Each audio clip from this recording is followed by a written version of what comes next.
While I was at the hospital with my grandfather who was nearing the end, my father took out a loan against my home for my sister. When I returned, he said, "She needed it more than you." I grabbed my coat and replied, "Then don't question what I do next." My name is Daniel. I'm 33, the eldest, the organized kid who grew into the organized adult in our family. I'm the steady one, the guy with the jumper cables, the one who knows where the spare bulbs are kept. My sister, Leia, is the star. She's the headliner, I'm the behind-the-scenes tech. That was okay for a long time. I don't crave attention. I like things functioning. I own a modest two-bedroom house on the outskirts of town. I repair my own dripping taps, mark my electrical panel clearly, and store extra batteries in a labeled box because disorder begins with a dead remote. I teach at a community college. It's not flashy. I enjoy it. Students call me sir, and I act like it doesn't catch me off guard. On the Tuesday this began, I was in a hospital room with my grandfather. Machines pumped air for him in slow, rhythmic sighs. The wall clock clicked like it was impatient.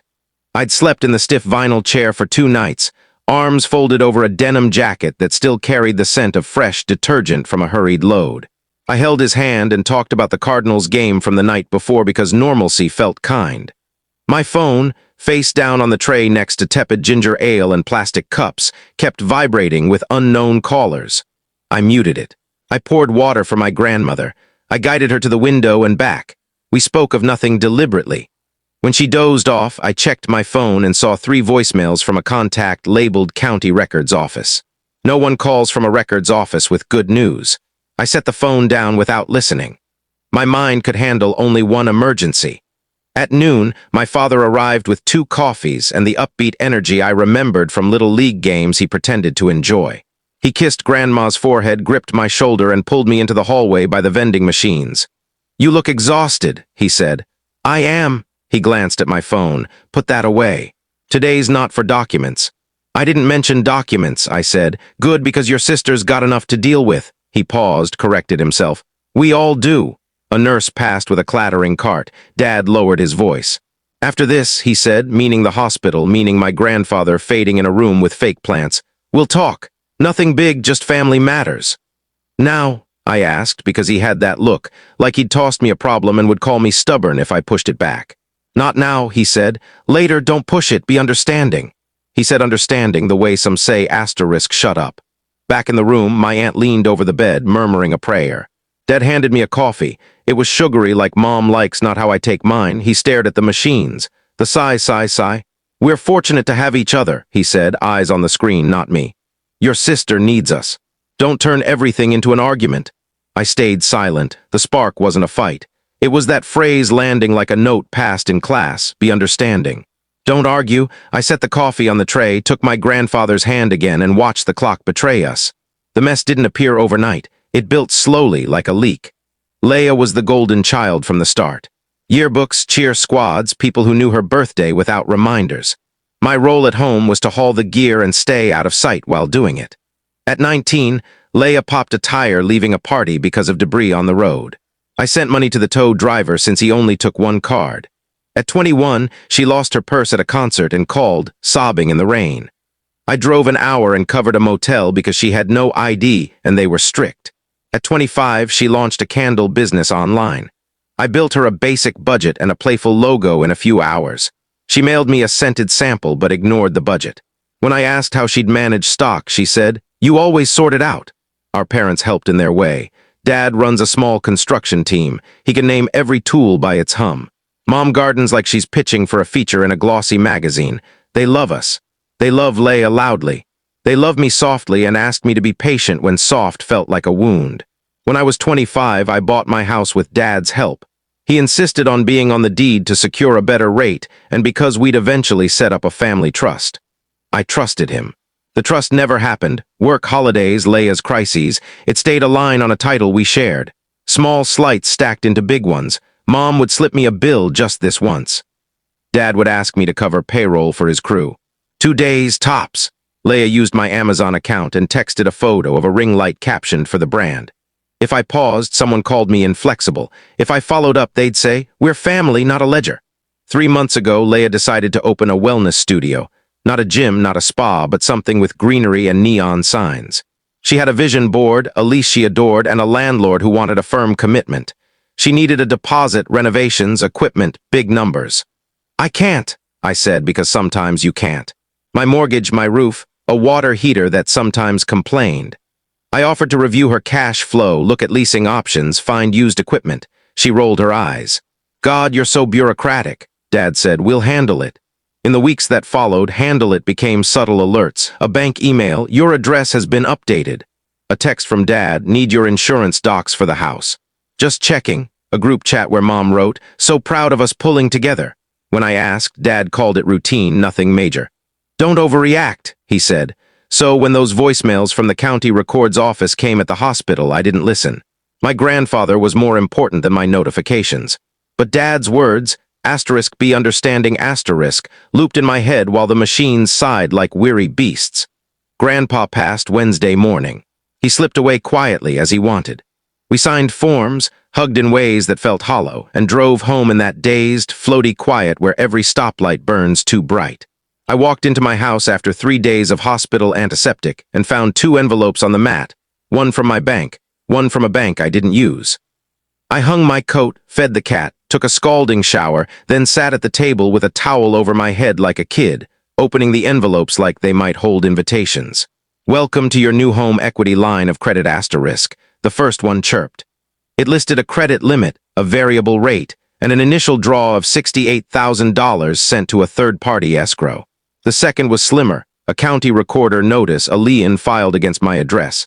I stared at my name, I stared at the figure. My hands felt like they'd touched snow. I called Dad. He answered fast like he'd been holding the phone.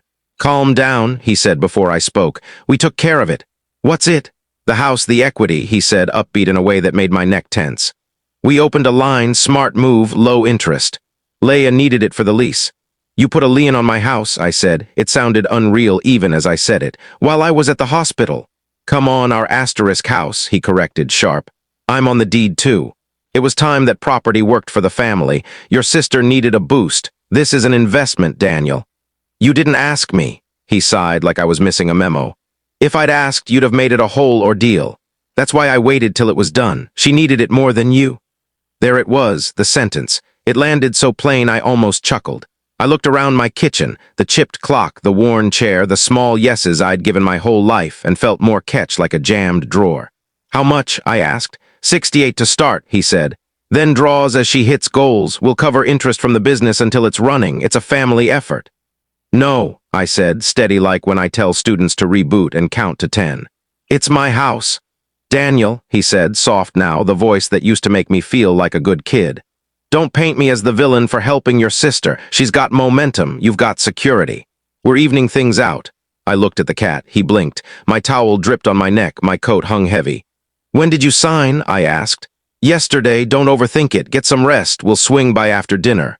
Your mom made a casserole. He hung up like it was settled. I rested my head on the table and listened to the house. The fridge buzzed. The tap plinked once, then stopped. The cat clawed the mat like he was rehearsing an exit. I checked the bank letter again. A line on the second page mentioned a right to cancel within 3 business days. I read it twice. I heard Dad's voice over the text. Be understanding. Don't argue. Leia texted a sparkling photo of an empty storefront, captioned *key day* with heart emojis. I set my phone down. I went to the bedroom, pulled out the shoebox with my deed copies, the ones the closing agent handed me years ago with a smile that said, "You're a grown-up now *." I opened it and found an extra sheet tucked behind the tabs, not where I'd left it. Dad's handwriting was tidy, line details * underlined twice in black ink. My grandfather had died 7 hours earlier. My father had put a lien on my house for the family. He called it evening things out. He called me understanding in advance. He thought I'd stay silent. He was nearly right. I set up a meeting. My mind works that way, schedule first, mess later. Group text 5:02 p.m., my place. 7:30, non-negotiable. Mom sent a heart. Dad wrote, "We're not arguing about this." Leia said, "I've got a walkthrough at 7. I replied, "Then come at 8. Before they arrived, I made a list. Lists ground me. I printed the bank letter, the deed copy, my mortgage statement, the cancellation clause. I called the bank, asked practical questions in a voice I'd used to troubleshoot a computer. The rep was kind, like a ladder to a high shelf. When my family walked in, they carried 2 cents, perfume and sawdust, and the heavy air of what we were about to do. Mom set foil pans on the counter like a barrier. "We brought dinner," she said brightly. "Sit," I said. My voice surprised me, firm enough to hold a crate. Dad scanned my house like he was pricing it, as always. Leia headed for my mirror, fixing her hair. I laid the papers on the table and pointed to the cancellation clause. "I'm stopping the line," I said. Silence did its own arithmetic. Everyone seemed to weigh how much of my words were a bluff. Dad spoke first. "Don't, you'll embarrass me. The broker's a buddy." "I don't care about your buddy's feelings," I said, "or your schedule, or being the silent hero while you post business plans online." Leia laughed sharp. "You're so dramatic, it's just leverage. We had to move fast. You took my home and called it leverage." "It's our asterisk home," Dad said firm. "I'm on the deed, don't act like you did this solo." "I didn't," I said. "But I didn't sign up to fund a neon sign either." Mom touched my arm. "Sweetie, your sister's finally building something, don't trip her." "I'm not, I'm taking my house back." Dad's jaw tightened. "You've always been petty about money." "I'm exact," I said. "There's a difference." Leia folded her arms. "You love rules, here's a rule, family helps, you've got security, I've got dreams, Dad made a choice." "Dad made a theft," I said. "And I'm making a line." I picked up my phone. I'd already called. I'd documented. I had a case number on a sticky note like I label cable lengths. "The bank confirmed," I said. "I have until tomorrow midnight to cancel. I'm doing it. The lien will be lifted. Any draws after that are fraud. If you try, we'll talk differently and not here." Dad stood. "You'd do that to your own sister. You did something to your own son." He pointed at me like when I was 10 and forgot the shovel outside. "You think this is payback? You want to hurt us because we didn't tell you?" I shook my head. "This isn't payback, it's finality." They all blinked like the room shifted. "Finality," Mom echoed like I'd said a word from a foreign film. "Closing the gap where my life spills out," I said. "Closing the account where my home funds someone else's lease. Closing the story where I'm understanding just to stay." I slid another paper across the table, a simple contract written plainly. No more shared accounts. No more assumed agreements. If Dad wanted to stay on the deed, we'd make a real trust with clear terms. If not, he'd sign it over. I'd refinance in 6 months with a new bank. Leia would never use my address, accounts, or signature again. "Choose," I said. "Trust with rules or no deed at all. Either way, the line's gone." Leia's mouth twitched like she had a dozen comebacks that didn't fit. "I'll miss the lease deadline." "I believe you," I said. "I'm not the deadline." Dad grabbed the papers, barely glancing at them. His face held that old mix, pride and frustration twisted like a cord we were both done pulling.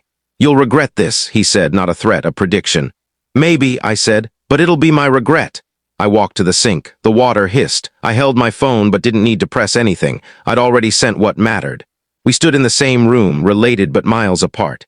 For the first time in years, I felt bigger in my own space. It was loud, then silent loud. An hour after they left, the missed calls piled up. Dad, Leia, Mom, private numbers. Texts rolled in like a storm. "Don't do this. It's too late to back out. You owe us a discussion. You owe your sister a shot." I made rice, ate it from the pot with a spoon like a kid. I didn't respond for 2 hours. At 10:31 p.m., I called the bank, gave the case number, confirmed the cancellation letter was received. The rep said, "You're within your rights," in a tone that was solid, not victorious. I said thank you too many times. By morning, 29 missed calls. By lunch, 57. By dinner, 83.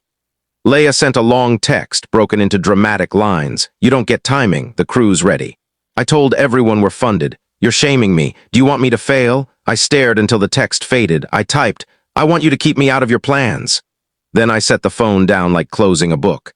Dad left a voicemail, heavy with that disappointed tone he wears like a jacket. "You went overboard. This could have been quiet. That line was a bridge. You torched it. You think houses and papers matter more than your sister's future." I listened twice. He made it sound like I'd broken something foundational. Maybe I had. Mom called, her message different. "Honey, your father's a mess." Leia's crying nonstop. "You handled this wrong. You're so good with systems. Why didn't you find a way to make the bank work and keep everyone happy?" I studied her words. Make the bank work and keep everyone happy.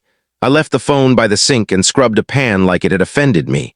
Around 5, Leia showed up, knocking like the house owed her something. I opened the door just enough. "Let me in," she said. "We can talk here," I said. Her eyes were red, eyeliner smudged. "You're heartless." "I'm consistent," I said. "You don't get it," she said. This was my chance. Dad finally trusted me. He always trusted you, I said, just not with his own assets. She flinched, then stood taller. Fine, you win, we'll find the money elsewhere. You don't need to tell me how, I said, meaning it kindly, not cruelly. She stepped back, drawing a wide circle with her hands, like when we were kids, marking a line I couldn't cross. You'll regret this, she said, trying Dad's prediction like it didn't quite fit. Maybe, I said, but I'll regret it in my house. She left. My hands shook, but I was certain, both at once. That night I pulled out my file box. I copied everything: deed, mortgage, insurance, HOA. I tucked originals in a fireproof sleeve, the sleeve in a backpack, the backpack in my car. I changed my banking password and turned off digital statements. I made a folder labeled legal and filed what I had. I searched for a real estate lawyer, read reviews like I was choosing a blender, and sent an email with clear bullet points. At the bottom I wrote, I want to set a boundary without destroying the house. It made me smile, though nothing was funny. Grandpa's funeral was Saturday, black suits, tissue packets. Leia dodged me like I was a lens on her bad day. Dad's eulogy included the line I expected, family is everything. People nodded. He looked at me when he said it. I looked at the flowers, thinking about how much I'd paid in that currency, after he cornered me by the coat rack. You canceled, he said, not asking. I did. They'll release the lien this week. That's what they said. He exhaled hard. You made it messy. When she said, I'll skip the middle, I said, that's where the traps hide, and made her read. She sent a thumbs up. She didn't ask for my card. Mom took longer. She sent photos of casseroles she didn't deliver. A week later, she called, her voice distant, like speaking through a tunnel. I don't know how to do this with you. Do what? Not ask you, she said. You can ask, I said. Just don't assume, she exhaled, a sound older than us both. You sound like a man I didn't raise. I sound like a man who heard what you meant, I said. She didn't hang up. The lien release arrived, crisp and dull in a way I wanted to frame. I filed it. I replaced my smoke detector batteries because routines matter. I made spaghetti and ate on the couch with a towel tucked in my shirt like a kid. My house was quiet, not empty quiet. The calls slowed. The texts stopped sounding like alarms. I woke early, like my life was a room with a new window letting in fresh air, keeping me from oversleeping. On Friday, I stood in my small backyard, watering the single tomato plant I keep alive out of sheer will. I wanted it to bear fruit once. The cat watched from the window, judging. Dad called. I let it ring 3 times, then answered. We signed the papers, he said. Your lawyer will get a copy. Thank you, I said. He cleared his throat. I hate that we did this to you. I didn't say you did this to me asterisk. I said I'm glad we're not doing it anymore. He made a sound that might have been a laugh if it had more strength. Your sister said you helped with the lease. I read words. She read them too. He paused. You've always been good with fine print. I'm learning to write it, I said. We hung up. I watered the plant again, though it didn't need it. Sometimes you repeat the action until your body trusts it. I'm not telling this like a legal brief because I don't need a ruling. I needed a door that locks from my side. I have one now. I changed small things. I blocked 2 hours a week for asterisk, no asterisk, and kept them holy. I moved my emergency savings to a bank my family doesn't know. I took Dad off the spare key and gave it to my neighbor who feeds my cat when I'm away. I told Leia I'd review contracts but not sign them. I told Mom I'd eat her lasagna but not her guilt. Leia found a cheaper space, fluorescent lights, cheap tile. She posted a photo captioned, starting small. I liked it, didn't add $1. Dad stopped calling me from rooms where choices were already made. He calls earlier when things are still sketches. Sometimes I say yes, sometimes no. Both can be love. Grandpa's hat hangs by my door. I keep it there to remind me that men in my family carry things with their hands and their words, and I can set some down. He worked until he couldn't. He also told me at 8, handing me a tool, if you break something fixing it, you are the only one trying. I think of that when I'm tempted to make my boundaries flawless before they're real. The lesson's simple, fit for a sticky note above the sink. I won't let anyone borrow my house, my time, or my focus without asking. If I'm not in the room when the pen signs the paper, my name won't be on it. If I'm not invited to choose, I'm not obligated to pay. This isn't harshness. It's clarity. This isn't vengeance. It's closure. I'm crafting a life where the lights turn on because I flipped the switch, not because I said yes until the circuit fried. My name is Daniel. I still label my bins. I still fix what's in reach. The difference is I'm not a resource my family can tap like a power line. I'm a person. I own 4 walls, a roof, and a door that locks. And when someone I love knocks, asking for everything, I can crack the door, speak through the gap, and say, without trembling, no.